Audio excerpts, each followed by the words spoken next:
All right, it is currently day 3 of my discussion on Dawntrail. We are at level, I think 95. We are just about to begin our journey to search for the Golden City. Keep in mind, this is spoilers, so jump out of the video if you don't want to say any spoilers, because we ended the stream on meeting Ketaram. And look, I have some issues with Ketaram, I'll be honest. He's a Rogadin, but his face is like, it's unlike anything I've seen in a Rogadin ever. And I don't know whether that is just because like, hey, this is how we want Rogadins to look in the future, but it looks like an actual human face, like a real world human face with a Giga Chad filter on it. And it's very uncanny. But either way, really cool that we end up meeting him at the end of the stream. But let's talk about what happened during my streams. We got 2 new keystones. So the first keystone that we got was from the Feet of Repast. And this was very interesting, right? We were visiting,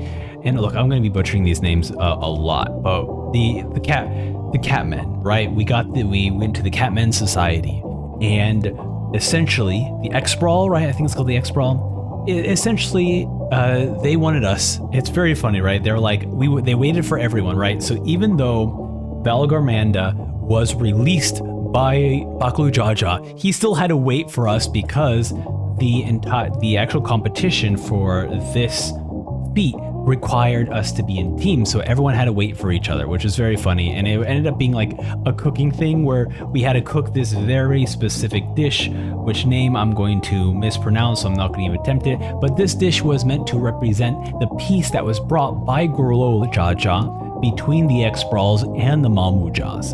And it was very funny because it was a lot different than what we have done in the past. And the fact that we had 2 warriors who want to just fight and kill things had to do the cooking thing was very funny. But really, there's not much to talk about how that whole thing went. But the important part is that the Elector was named Mamook, and he was Wuklamant's father.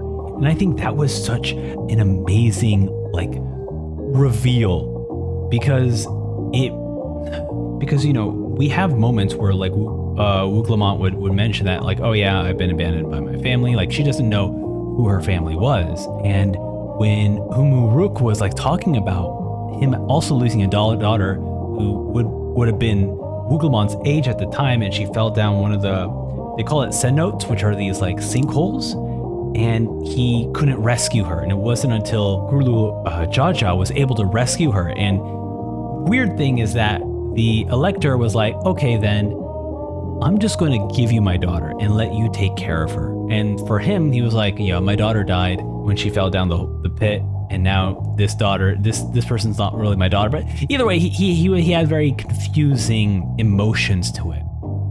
So one of the lackeys of Baklu Jaja ended up taking and kidnapping the Elector Mamook, and what ended up happening is he was like, yo, they forced Wuklamant to join us, because they wanted to steal all of our keystones, and they're like, okay, we'll use your father as leverage.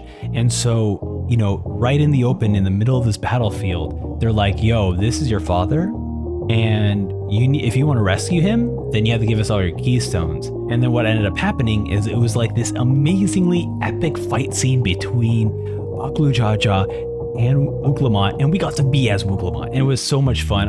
Originally I was getting a little bit confused with some of the controls, but I eventually got it down, and it was just so much fun. I greatly enjoyed that experience of just playing as Wuklamant and fighting Baklu Jaja, to the point where he ran away and he got scared, and I was like, that is so cool. And it was a very touching scene. And what I really appreciated, and I didn't really appreciate it when I was leading up to the saving the father, but I appreciated it after that quest was done, which was that they never mentioned, it was never confirmed, Wuklamant and her father, they never told each other that they are related. And I think that was really smart on the writer's part, because, you know, technically her father gave Wuklamant away after she fell down the set pool, because Gorlo Jaja rescued her, and then he kept her.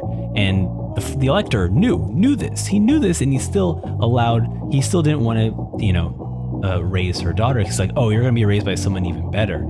And I think that moment is really important because it's like, yeah, Hunamu Rook doesn't deserve the opportunity to call Wuklamant his daughter, and Wuklamant should not have to call him her father, because really that guy may have been your birth father, but he definitely did not raise you to the person you are now, and that's what Gurlolo Jaja. So I really appreciate that they really specifically did not have that conversation between the two, that like, oh, Dad, it's been so long since I've seen you. Like, I'm glad that he did not have that conversation, which is really great. And then we now move over to visit the Jatika Heart. And this area was really beautiful because everything was bioluminescent, right? It was all illuminated. And what we later learned is like, it's basically the meteorites that were from an ancient meteor shower crashed down in the Heartland. And what it ended up happening is a lot of the plant life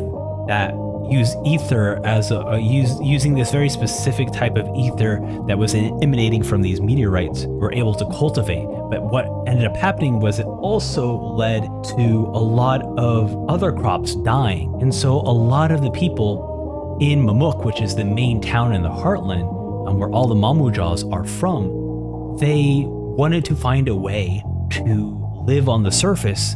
And keep in mind, like the Heartland is like filled with canopies, and so you don't see any like actual real sunlight. It's all illuminated by all these like glowing plants. And everyone, you talk to the people in Mamook, and they all wanted a way. They all wanted to go to the surface because, hey, they can cultivate plants.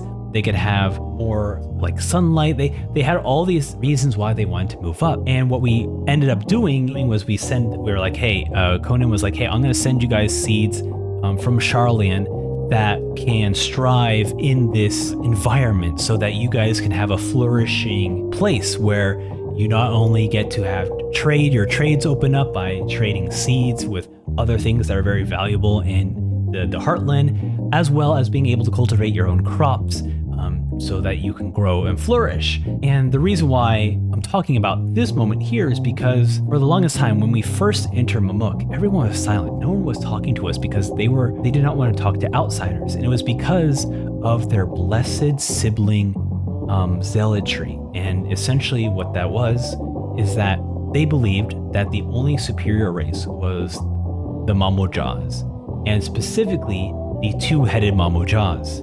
And because it represents this superiority, this conquering attitude, which was because they saw that the person on top of Alataral was a two-headed Mamuja. So they constantly wanted to make sure that they would be breeding the best of the best Mamujas.